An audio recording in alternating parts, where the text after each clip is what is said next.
Welcome to my channel, INTJ Island. Today, I'm going to once again talk about an INTJ moving forward, but this time I will be discussing the INTJ Vortex, where we can get lost. In my Pick One and Do It video, I discussed how a multitude of tasks might be clamoring for my immediate attention, and therefore I had a need to pick just one of them and move forward. Now I will address another problem that can arise even after I have selected one task, only to find myself in a procrastination loop. All tasks begin with a concept, a goal that will be reached by performing the task. To form a plan in how to reach this goal, I need to perform an analysis. Sometimes I find my mind trapped in a vortex. In the physical world, a vortex is formed by a swirling mass of air or water. It is often called a whirlpool or a whirlwind. The vortex I'm talking about, however, is created by mental forces that counteract one another. I want to do my best work and find the optimum solution to a problem, and thereby bringing a project to completion. However, at the same time, due to a lack of data, a poorly or incompletely defined plan of attack, or simply a lack of proper analysis of the data, I have been unable to define the finished form a project will take, or to visualize the steps I need to take in order to reach completion. I need more data and/or more analysis. I see one or more roadblocks standing in my way, and I have yet to find a way around them. I am driven to move forward, but I have been turned from that course by the roadblocks. Round and round I go. This is not true for my ESTP wife, who just jumps in and starts trying things. But my INTJ mind wants to look it over and find a promising, if not a completely certain, path to success before I start moving into trial and error testing. I look the project over, take it apart in my mind, and work out a method of approach. At this point, it can break in one of two distinct ways. The first direction is a slam dunk. I will use an excerpt from one of my stories as an example of this sort of solution. 16 years after Bill and Cookie Colt landed on the planet Addis, Stacy, their 11-year-old daughter, was confronted by nihilism after a close brush with death. One night, after the rest of the household was in bed, Bill found Stacy crying in her room. He was shocked by this discovery because, even when in great physical pain, she was not one to cry. She flew into her father's arms and sobbed out her problem to him. The petite girl found her intellectual pain to be overwhelming. Though brilliant, she was still very young, living on a scarcely populated planet. Therefore, most of her life experience had come from her voracious reading. After several hours of discussing this topic, sometimes calmly and sometimes passionately, suddenly light broke upon her dark fear as she grasped her father's way out of her conundrum. She then laughed and said, "Thank you, Dad. You have solved my dilemma. In life, I have found that once I can fully visualize every step to the completion of a task, I can always perform that task. Although I have not yet reached it, I can finally visualize the steps to peace. Isn't it wonderful?" To her INTJ mind, the task was effectively finished, with the rest being just a formality. This is also how my mind works. When I can mentally perform the steps to completion, I can actually do the job. So, when I analyze a task, I mentally break it down into the subtasks I will need to knock out in order to reach completion. This is what I always hope for when I begin my project analysis. However, it doesn't always work like that. Sometimes there are broken links in the chain of steps. It could even be that one of the steps appears to be unfeasible with my current resources. What do? I stand in a room with doors all around, but I find every one of them that I mentally open is bricked off. I know that I need to pass through a door somehow, or I will have to find an alternate path to what I am sure is on the other side of it. I may start researching that path in more detail.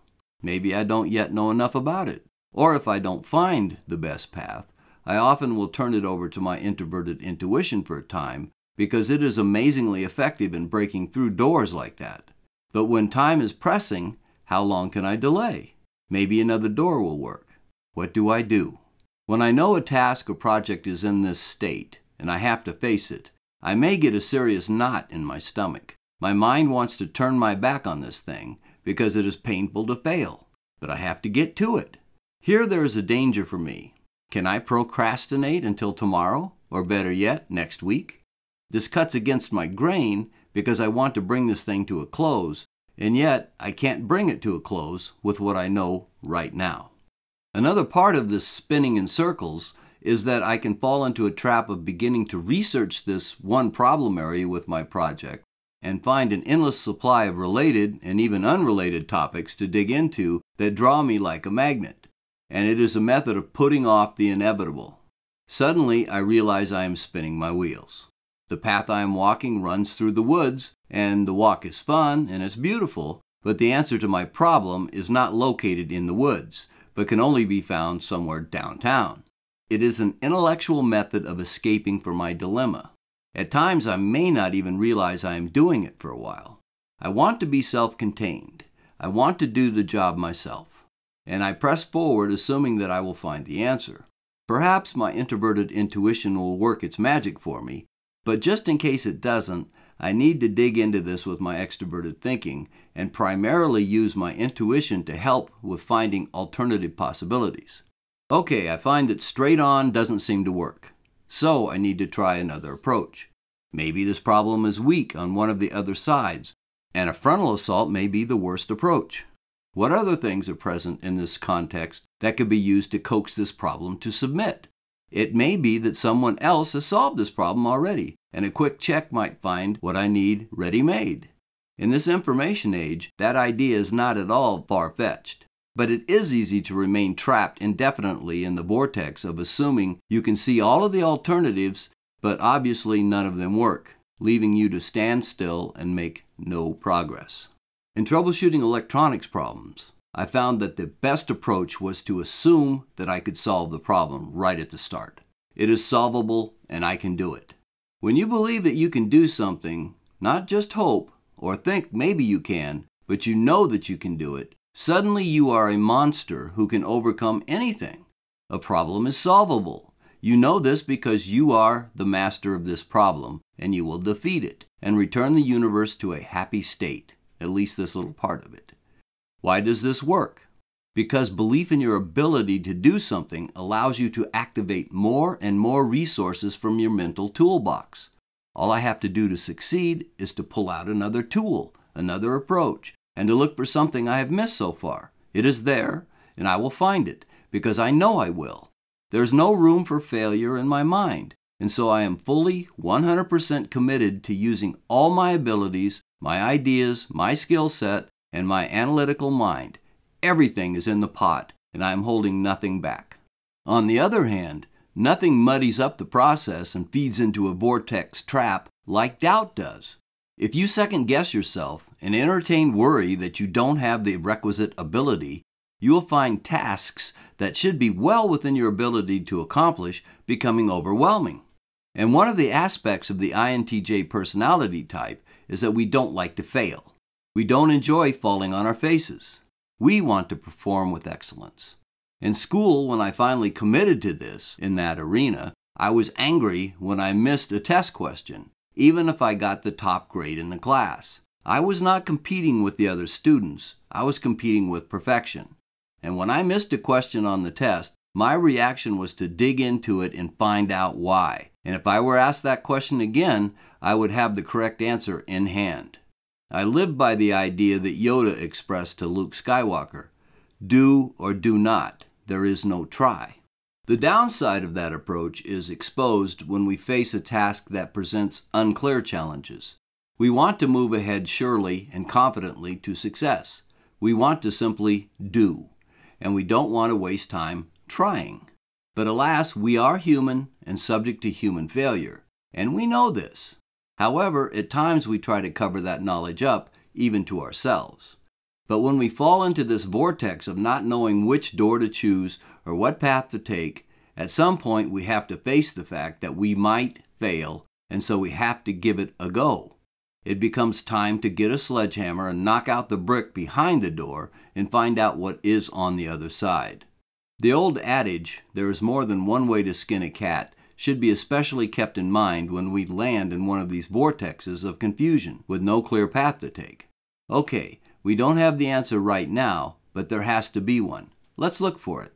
When faced with a problem where you have to try and you can't just do, remember that Yoda was overconfident. He was stuck in that swamp because he couldn't do when he most needed to against the emperor, and so he was living in exile as a result. We too can fail as much as we hate to, but we have a knack for paying attention and working out the whys when we fail. When we do fail, just like missing a question on a test, we also learn from our failure.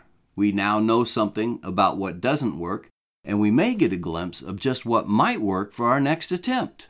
In the end, we have to realize at such times that we are held captive by a vortex that is self-generated.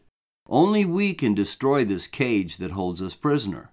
We have to face potential failure as part of how to get out of this mess, not as an end result, but rather as a stepping stone to a higher level of understanding about the problem, so we can make a far more educated try the next time. Even water can wear rock down, cutting into it and smoothing its surface. And water doesn't even think. It just repeatedly works on the rock until the rock gives up. Another analogy to consider is the starfish, or what is now often called a sea star, since it is clearly not a fish. It doesn't just grab onto a clam and open it right up. It grabs on and applies a force to the shell. It exerts a constant tension which the clam has to counter with its own muscles. The clam is strong enough to handle all that the starfish can do for a time. But over time, it grows weary of the struggle. The starfish doesn't go away. It is relentless. It can apply force for hours or even days, and it wins not by a fast, overpowering brute force, but by a tenacious application of the limited forces it has within its own reach. When you believe in your own ability to handle a problem, and you are therefore willing to apply all your resources to its solving, you will find new doors opening up to new paths that lead to completion. The vortex of indecision is created by a blend of doubt in our abilities, our confusion in how best to proceed, and our fear of failure. To get out of the whirlpool, we need to accept the fact that we can meet the challenges posed by this problem. This will help us to array all our abilities in the fight to overcome confusion and bring us to understanding. We also need to remember that failure is a temporary setback which teaches us things about our task and can be used to help us to do better in our next attempt. A final point is that it is not a waste of time to tackle the project. Even if you don't see how you will succeed before you start, if you want to grab onto success, you must assume that your effort is worth your time, and your ability is sufficient to get what you want. Few things can stop an INTJ permanently when he refuses to quit. When you get stuck in a vortex loop, how do you find your way out? Please let me know in the comments. If you enjoyed the video, click like, and don't forget to subscribe. If you click on the bell, you will also receive notifications when I put up a new video. Thank you for watching, and I'll see you next time.